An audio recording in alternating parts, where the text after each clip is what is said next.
All right, welcome back to another video. This video is titled the Google Ads Fixing Clicks but No Calls Problem, otherwise known as the click-to-call ratio. And in this video, we're going to discuss what is the click-to-call ratio or the clicks but no calls problem. I'm going to show you the official Google response for the terrible click-to-call ratio.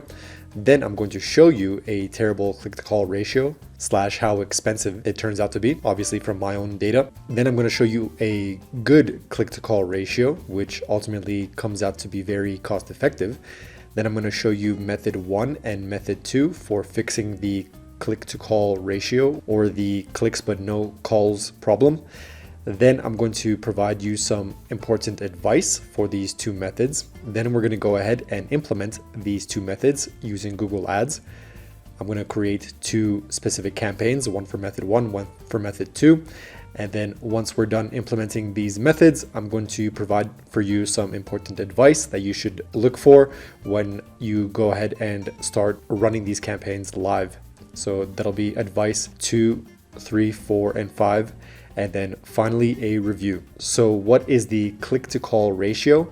The click-to-call ratio is the number of clicks or taps on your ad, obviously on a mobile phone, versus the number of calls that you actually end up receiving. What is a valid click-to-call ratio? And valid is my own definition. That involves the number of clicks versus number of calls over 15 seconds. And why is it 15 seconds? So 15 seconds for seeing the phone number and call record within Google Ads call reporting. So here's a quick screen grab of the Google Ads call reporting. And you can see that if the call is 14 seconds or under, you don't actually get to see the phone number of the person who called. While if it's over 15 seconds, then you can see the phone number. Now, if you use your own call tracking platform in the background as well, then you'll automatically have this information as well, even if it's 13 seconds, 12 seconds, or 10 seconds, or even 1 second. As long as the person ended up dialing and ringing your phone number, then you'll still have this data. But for the purposes of valid click-to-call ratio, it involves anything 15 seconds or over, and this also allows us to ultimately listen to our call recordings within Google Ads. Now, what is the Google response for the abysmal click-to-call ratio? And this is a quote directly from the Google support team that they replied to my email. "We only charge you for clicks that you get on your ads and not the calls. This can even include clicks that were made on your ad, yet do not result in an actual phone call. So as a result, the ratio can be as bad as 50 clicks on your ad, but only a single call using call-only ads." That's literally how bad it can get theoretically. Now, I've never had it as bad as 50 clicks, but only one call.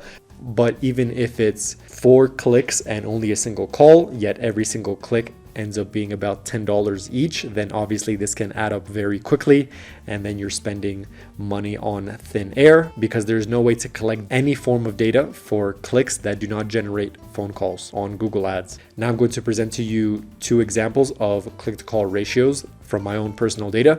The first example will be the terrible click-to-call ratio and the outcome of how much I spent. And then I'm going to show you the high click-to-call ratio and the outcome, as well as this ultimately leads us into the methods that I'm going to teach you. So let's go ahead and show you the two examples. So the first example is the terrible click-to-call ratio. Now we can see here is our clicks column and our phone calls column. Below it, we have 265 clicks that we got for our ads over a certain amount of time. And then the total number of phone calls that we got were 171. Now, if these clicks were anything in the range of $1 to $2, then that would be fine. That I miss out on a bunch of clicks because this would have been potentially profitable. But ultimately, the average CPCs here, you can see, are quite high. On average, we're looking at $26 per click. So first of all, let's go ahead and calculate our ratio of phone calls to clicks. That would be 171 divided by 265. So ultimately we get about 65% of our clicks ended up generating a phone call. Now let's see how much money we ended up losing basically because our ads did not generate any phone calls. So to do that, we're going to do 265 minus 171, and then we're going to multiply it by our CPC times 26.4. And we can see that we spent $2,481 on absolutely nothing because these clicks did not generate even a single phone call. This would probably be even higher because some calls did not even go over a 15-second call time or did not even enter past a 5-second call time. So this is probably even higher, which could potentially be anywhere from 50 to 60% of our total cost of calls not going anywhere. Obviously, if this campaign was profitable, I wouldn't care too much about having a poor click-to-call ratio, but this campaign I had to end up pausing because it was just not profitable and the click-to-call ratio was just terrible, so I was ending up losing money with this campaign. Now let's go ahead and go over to our good example. So in our good example, we have our clicks and our phone calls once more. Within our clicks, we have 1,072 clicks to our advertisements. And then within our phone calls, we have 1,069 phone calls. And the average CPC was somewhere around $2. With this ratio, we can clearly see it's about 99.9% click-to-call ratio. So this is actually a very good result.